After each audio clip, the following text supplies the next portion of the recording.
Saudara-saudaraku yang terkasih, hari ini kita akan mendengarkan bacaan dari Kitab Raja-Raja. Selamat mendengarkan dan merenungkan sabda Tuhan. Semoga Tuhan memberkati kita hari ini. Bacaan dari Kitab kedua Raja-Raja. Pada tahun ke-9 pemerintahan Raja Zedekia, dalam bulan yang ke-10, pada tanggal 10 bulan itu, datanglah Nebukadnezar, Raja Babel, dengan segala tentaranya menyerang Yerusalem. Ia berkemah mengepung kota itu dan mendirikan tembok pengepungan sekelilingnya. Demikianlah kota itu terkepung sampai tahun yang ke-11 zaman Raja Zedekia. Pada tanggal 9 bulan yang keempat, ketika kelaparan sudah merajalela di kota itu dan tidak ada lagi makanan pada rakyat negeri itu, maka dibelah oranglah tembok kota itu, dan semua tentara melarikan diri malam-malam melalui pintu gerbang antara kedua tembok yang ada di dekat taman raja. Sekalipun orang Kasdim mengepung kota itu sekeliling, mereka lari menuju ke Arabah Yordan. Tetapi tentara Kasdim mengejar raja dari belakang dan mencapai dia di dataran Yeriko. Segala tentaranya telah berserak-serak meninggalkan dia. Mereka menangkap raja dan membawa dia kepada Raja Babel di Ribla yang menjatuhkan hukuman atas dia. Orang menyembelih putra-putra Zedekia di depan matanya, dan kemudian dibutakannyalah mata Zedekia.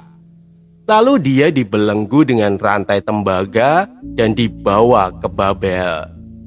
Dalam bulan yang kelima pada tanggal 7 bulan itu, yaitu tahun ke-19 zaman Raja Nebukadnezar, Raja Babel, datanglah Nebuzaradan, kepala pasukan pengawal, pegawai Raja Babel ke Yerusalem.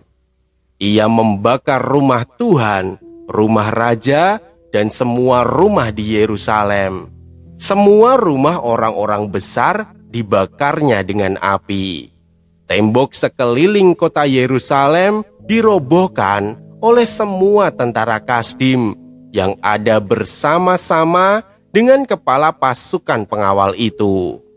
Sisa-sisa rakyat yang masih tinggal di kota itu dan para pembelot yang menyeberang ke pihak Raja Babel dan sisa-sisa kalayak ramai diangkut ke pembuangan oleh Nebuzaradan, kepala pasukan pengawal itu.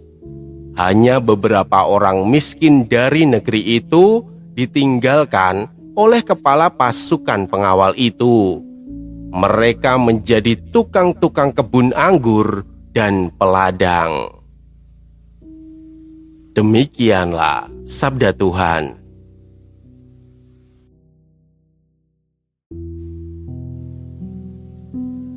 Saudara-saudaraku yang terkasih, tidak ada yang langsung runtuh dalam satu malam.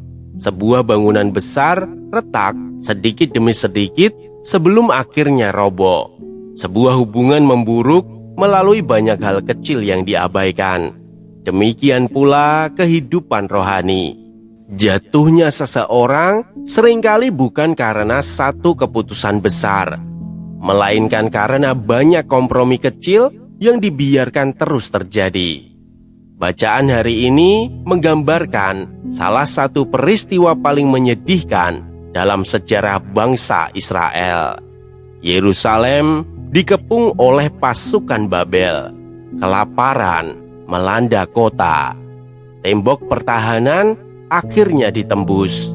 Raja melarikan diri, bait Allah dihancurkan. Kota yang menjadi kebanggaan bangsa itu runtuh. Bagi umat Israel, ini bukan sekedar kekalahan militer. Ini adalah kehancuran dari segala sesuatu yang mereka anggap kokoh dan aman. Namun, kejatuhan Yerusalem tidak terjadi begitu saja. Selama bertahun-tahun, Tuhan telah mengutus para nabi untuk mengingatkan umatnya. Berkali-kali mereka diajak untuk kembali kepada Tuhan. Berkali-kali mereka dipanggil untuk meninggalkan dosa dan ketidaksetiaan. Sayangnya, banyak dari peringatan itu diabaikan. Sampai akhirnya mereka harus menghadapi akibat dari pilihan-pilihan yang telah dibuat selama bertahun-tahun. Kisah ini menjadi cermin bagi kehidupan kita. Kadang kita berpikir bahwa dosa kecil tidak akan membawa dampak apa-apa. Kita merasa masih punya waktu untuk berubah nanti. Kita merasa masih bisa memperbaiki semuanya suatu saat. Namun dosa yang dibiarkan tumbuh jarang berhenti dengan sendirinya. Apa yang awalnya tampak kecil dapat perlahan-lahan menjauhkan hati kita dari Tuhan. Karena itu, sabda Tuhan hari ini bukan hanya berbicara tentang kehancuran Yerusalem, tetapi juga tentang ajakan untuk kembali sebelum semuanya terlambat. Kabar baiknya, bahkan di tengah kehancuran itu, Tuhan tidak meninggalkan umatnya sepenuhnya. Bacaan ini ditutup dengan disebutkannya orang-orang kecil yang masih ditinggalkan di tanah itu untuk mengusahakan kebun anggur dan ladang. Di tengah puing-puing kehancuran masih ada tanda harapan. Tuhan selalu menyisakan harapan. Mungkin hari ini ada bagian dalam hidup kita yang terasa berantakan. Mungkin ada keputusan yang kita sesali. Mungkin ada yang jatuh ke dalam dosa yang sama berulang kali. Jangan menyerah. Selama kita masih mau kembali kepada Tuhan, selalu ada kesempatan untuk memulai lagi. Sebab Tuhan lebih besar daripada kegagalan kita, dan rahmat-Nya selalu lebih besar daripada dosa kita. Marilah kita berdoa. Tuhan, seringkali kami menunda untuk berubah dan membiarkan hal-hal yang menjauhkan kami dari-Mu tetap tinggal dalam hidup kami. Ampunilah kami jika selama ini kami mengabaikan suara-Mu dan lebih memilih mengikuti kehendak kami sendiri. Berilah kami hati yang peka untuk mendengarkan teguran-Mu dan keberanian untuk kembali kepadamu. Ketika hidup kami terasa berantakan karena kesalahan kami sendiri, ingatkanlah kami bahwa rahmat-Mu selalu membuka jalan untuk memulai kembali. Amin.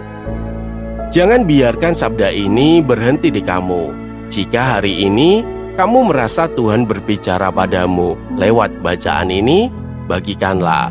Sebab setiap kali kamu meneruskan sabdanya, kamu sudah ikut ambil bagian dalam karya pewartaan. Semoga tersampaikan berkah dalam.